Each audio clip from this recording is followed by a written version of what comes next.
Hoje, o programa Novas Fronteiras vai falar sobre uma área da engenharia civil muito importante e que está em constante crescimento. É a geotecnia, que estuda o comportamento do solo. A geotecnia é base para obras de engenharia civil, como fundações, barragens e muros de contenção. Para discutir sobre os desafios e as novidades dessa área, a gente recebe o coordenador do programa de pós-graduação em Engenharia Civil da Universidade Federal do Rio Grande do Sul, Nilo César Consoli. Seja bem-vindo.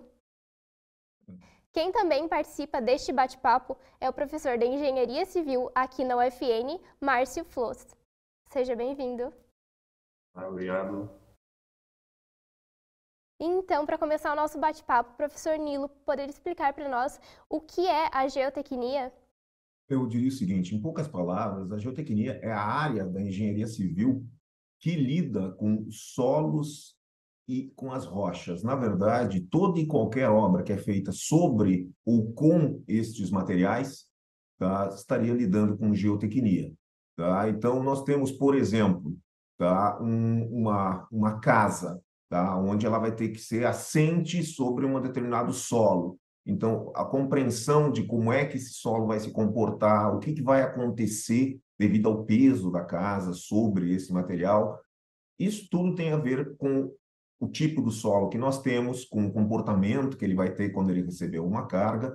Então, lidar, compreender como é que vai funcionar, digamos, este material de construção, o que mais existe no mundo, que é o solo, na verdade, né? Como é que ele vai se comportar, e também a rocha, que a partir do solo vem da degradação da rocha propriamente. Então, esses dois que fazem parte principal da geotecnia, a compreensão do comportamento deles quando com sobrecarregamento, ou toda e qualquer produção de um material de construção feito com esse solo, com as rochas e assim por diante, fazem parte do estudo da geotecnia. Os exemplos que você deu há pouco, como, por exemplo, fundações, estruturas de contenção, são os exemplos mais comuns, digamos. Mas nós temos aterros, por exemplo, que são grandes quantidades de solos que vão ser empilhados um em cima do outro para você poder, digamos, construir alguma coisa numa certa altura.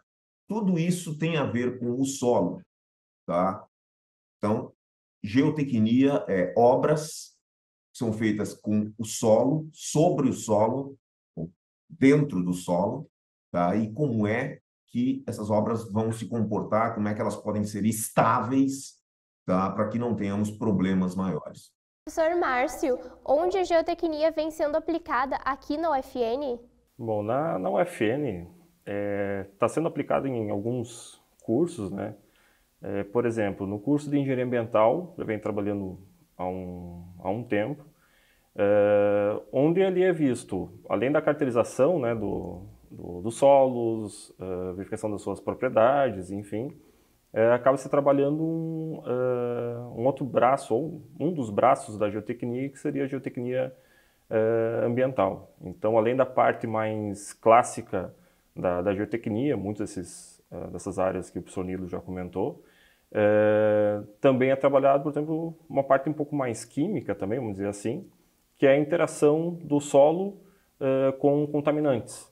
Então, é dimensionado, é trabalhado, verificado o comportamento também de barreiras impermeáveis para evitar, né, o avanço de uma pluma de contaminação, enfim. Recentemente, no programa de pós-graduação em nanociências, o mestrando ele trabalhou com nanocompósitos, fez a inserção de nanotubos de carbono numa matriz de solo para verificar uma melhor capacidade de suporte para camadas inferiores do pavimento, né? Então é mais um elo que pode se trabalhar já num pouco mais avançado da geotecnia, né? E agora, recentemente, né, com o curso novo de Engenharia Civil na UFN, vai começar a ter trabalhos ainda mais abrangentes com a geotecnia, né? Então, em sala de aula será visto toda essa parte de caracterização, dessas propriedades dos solos, como que é essa formação do solo a partir das rochas, né? Dimensionamento das fundações, dimensionamento de muros de contenção. Então, toda essa parte bem abrangente aí que já foi comentado aqui no programa. Em laboratório, é aplicado boa parte dessas teorias para ver de fato como que acontece fluxo de água no solo, os ensaios para verificar a resistência dos solos propriamente dito, enfim. E ainda uma evolução aí em pesquisa, né, que vamos trabalhar muito com essa inserção desses nanocompósitos para compreender o comportamento, compreender todas essas características do solo em aplicações práticas, né, que é a pesquisa tendo uma grande evolução da geotecnia, ainda mais cada vez com materiais novos que vêm surgindo, para poder realmente ter características do solo adequadas para as obras de engenharia civil que vão estar suportadas nela, né? E quanto a isso, né, essa evolução da pesquisa, que eu perguntaria para o professor Nilo, como é que ele vê, quais as principais inovações recentes aí que tem tido a geotecnia aí nesse vasto mundo aí que nós temos para trabalhar. Bom, primeiro eu queria agradecer pela pergunta, porque ela é extremamente interessante. Tá? Ela é extremamente interessante pelo seguinte: até 2 décadas atrás, todo mundo fazia o seguinte: eu vou fazer alguma coisa para me adequar ao solo que eu encontro. Por exemplo, eu posso ter uma argila que normalmente, quando ela está com muita água, ela tem um comportamento muito deformável, areias muito fofas e assim por diante. Tá? Eu posso ter problemas em relação a esses materiais. Nos dias de hoje, a pesquisa e o desenvolvimento e até mesmo a atuação que está se tendo é a de modificação das características do solo, melhorando ele, ao invés de ter que se adequar a isso. E esse aí tem essa disciplina que se chama melhoramento de solos, que é uma coisa relativamente nova, que tem nos últimos 20 anos, na qual, inclusive, só lembrando, a tese de doutorado do professor Márcio Flos foi nesse tema, especificamente, que é um tema novo e que ele exige ainda muita pesquisa e conhecimento, mas que já está sendo utilizado no dia a dia. Mas, além disso, por exemplo, né, dessa questão, né, do melhoramento do solo, muitas vezes pode-se fazer esse melhoramento com o uso de cimento, pode-se fazer com o uso de equipamentos de compactação, que já é uma coisa comum, e tem outras dezenas de metodologias que estão sendo desenvolvidas para fazer isso. Então, a ideia nos dias de hoje é você não mais se adaptar ao solo, mas modificá-lo e adequar às necessidades que você tem, como um material de construção, eu iria dizer. Isso é uma das coisas mais importantes. E, para isso, o professor Márcio antes já disse que na própria universidade franciscana vocês têm ali a questão da nanotecnologia. Pois bem, a nanotecnologia é uma coisa muito recente, tá? Que nós também, aqui no programa de pós-graduação em engenharia civil, nós estamos desenvolvendo nanomateriais. Tá? Eu vou dar um exemplo para vocês. Nós estamos desenvolvendo nanocal, o elemento cal, que normalmente vem do calcário, que é explorado. Nós estamos desenvolvendo a cal a partir de cascas de ovos. E nós temos uma técnica para desenvolver o que nós chamamos de nanocal, quer dizer, em tamanho nanométrico, que majora muito, na verdade, assim, as características.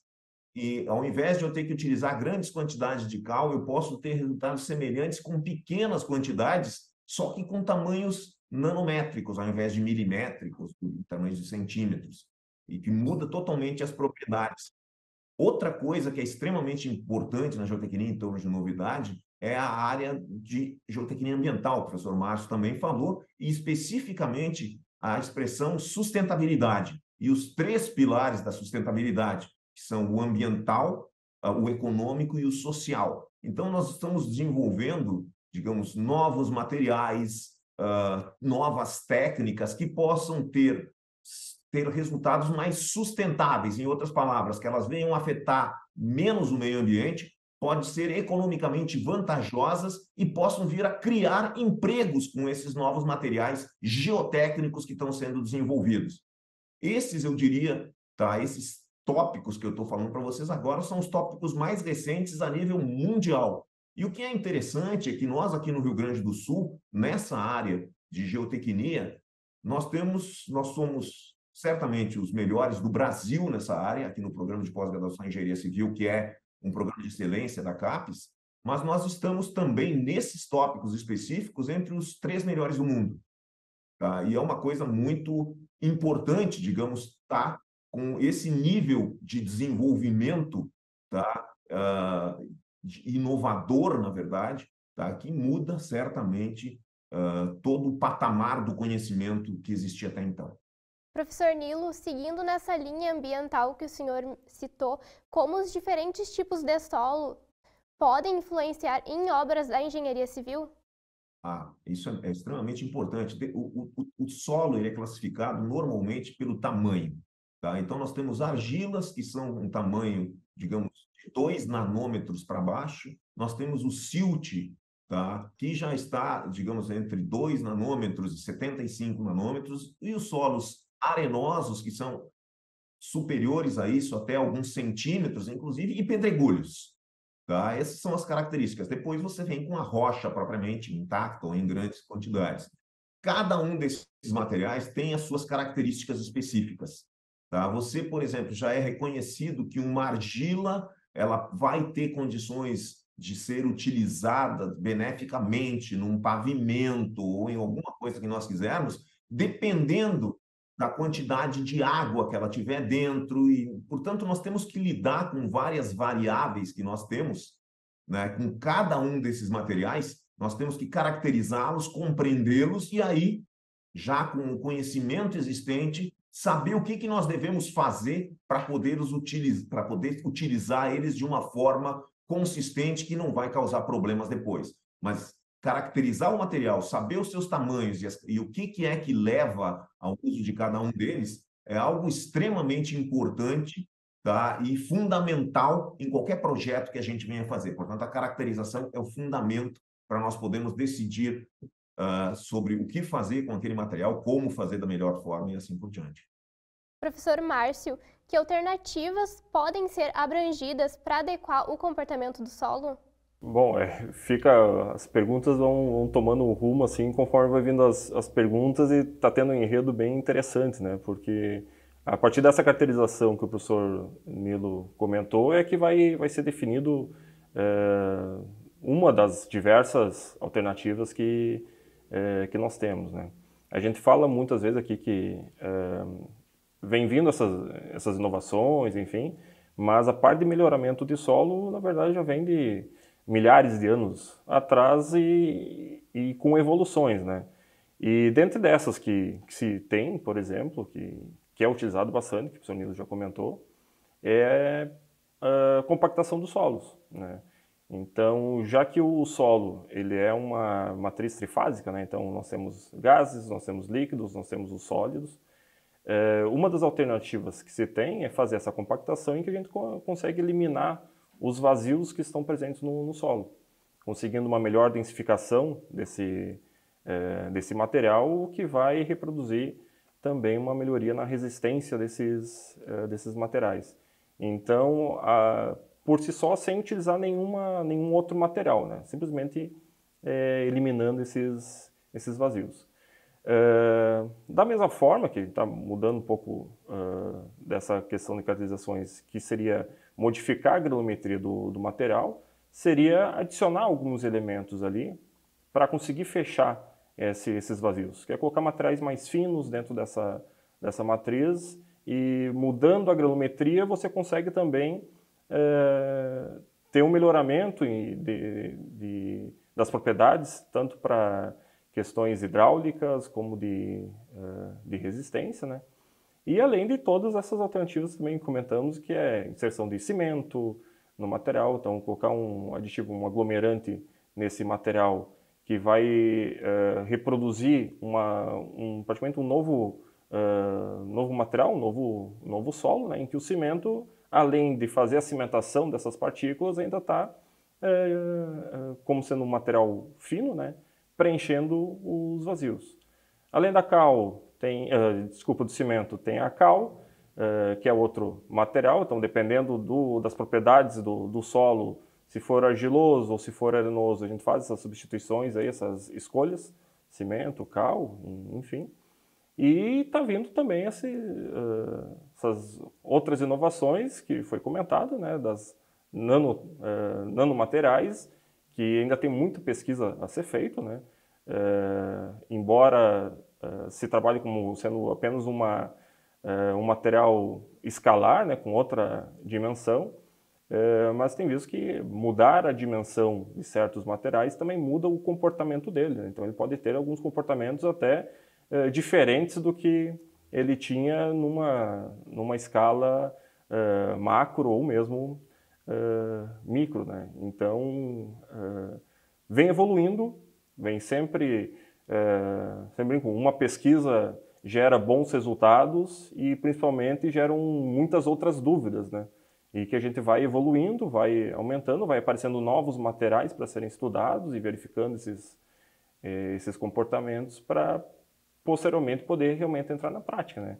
Muitas dessas pesquisas que eram vistos recentemente já estão sendo aplicados na prática, porque é para isso que é feita a pesquisa, né? Então, ver muitos desses trabalhos aparecendo em rodovias, em fundações, em outras situações, aí é o que realmente é o grande fruto de pesquisas que a geotecnia avançou e vem apresentando como resultados, né? Então, isso não para por aqui, tem muito para evoluir, né? E que seria também uma pergunta aí para o professor Nilo, né? Que rumos que nós estamos indo na pesquisa, né? Já foi comentado muito da Nano, né? Mas o que você tem visto aí para como evoluirmos ainda mais na pesquisa aí no ramo da geotecnia? Olha, o que eu posso dizer é o seguinte: nos dias de hoje, tá, nós estamos em busca da minimização do impacto ambiental. Quer dizer, se você puder reutilizar rejeitos, resíduos ou qualquer coisa que, digamos, seria disposto em lixões ou em aterros sanitários, obviamente seria melhor, e se você puder der um uso que tenha um interesse, digamos, comercial, mas ambiental e também social, essa é a busca que tem se feito. Eu vou dar um exemplo para vocês, tá? Por exemplo, cinza de bagaço de cana, cinza de casca de arroz, rejeitos, por exemplo, das nossas termoelétricas, as cinzas volantes, cinzas pesadas e assim por diante.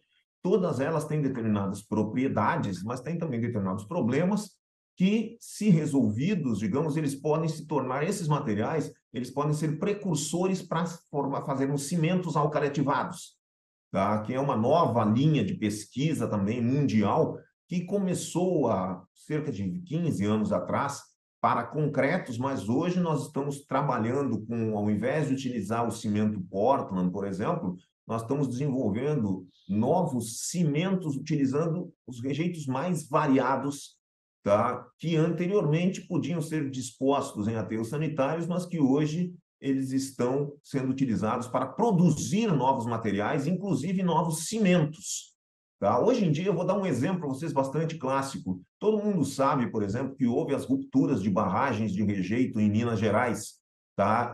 O Brumadinho foi a última, agora em 2019, em 2015 havia acontecido Mariana. Pois bem, em 2019, após a segunda ruptura, houve a impossibilidade, por lei, de se construírem barragens de rejeito como haviam sido feitas até o momento.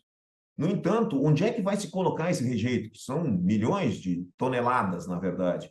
E uma das formas que, por exemplo, de pesquisa que nós estamos desenvolvendo aqui na Universidade Federal do Rio Grande do Sul, junto com a Vale, tá, é a construção de montanhas com esses rejeitos.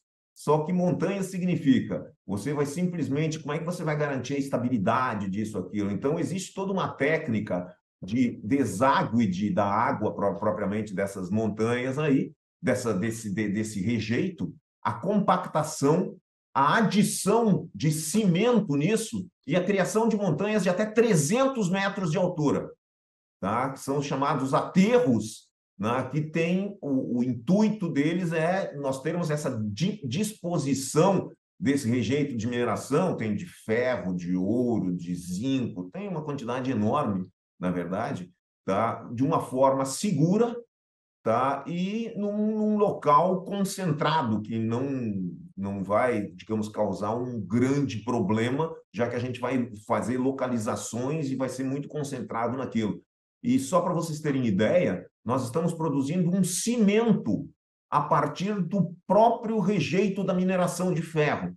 E esse cimento, ele é utilizado como o cimento para cimentar esse rejeito de mineração. É uma coisa, isso aí é chamado de economia circular, por exemplo. Está dentro da própria cadeia produtiva do mineral a solução para o rejeito do mineral, a partir de cimentos que são produzidos com esse rejeito e são utilizados para estabilizar esse rejeito, criando montanhas estáveis de até 300 metros de altura para a disposição desse material. Exemplos interessantes a serem colocados. Muito obrigada, professor Nilo, pela sua participação no programa. Eu que agradeço. Muito obrigado. Foi uma grande, muito atrativo para mim poder explanar algumas coisas recentes que nós estamos fazendo aqui, tá? E eu que tenho que agradecer pela oportunidade. Muito obrigado. Muito obrigada, professor Márcio, pela sua participação. Muito obrigado também pelo convite e uma ótima oportunidade para mostrar, né, algumas áreas da engenharia civil, como por exemplo a geotecnia, né, que é tão fundamental aí para grandes outras obras, né, que acaba sendo a base de toda a engenharia civil, vamos dizer assim. Muito obrigada pela companhia de vocês. Para rever esse programa, você pode acessar o nosso canal no YouTube, youtube.com/UFNTV. Tchau!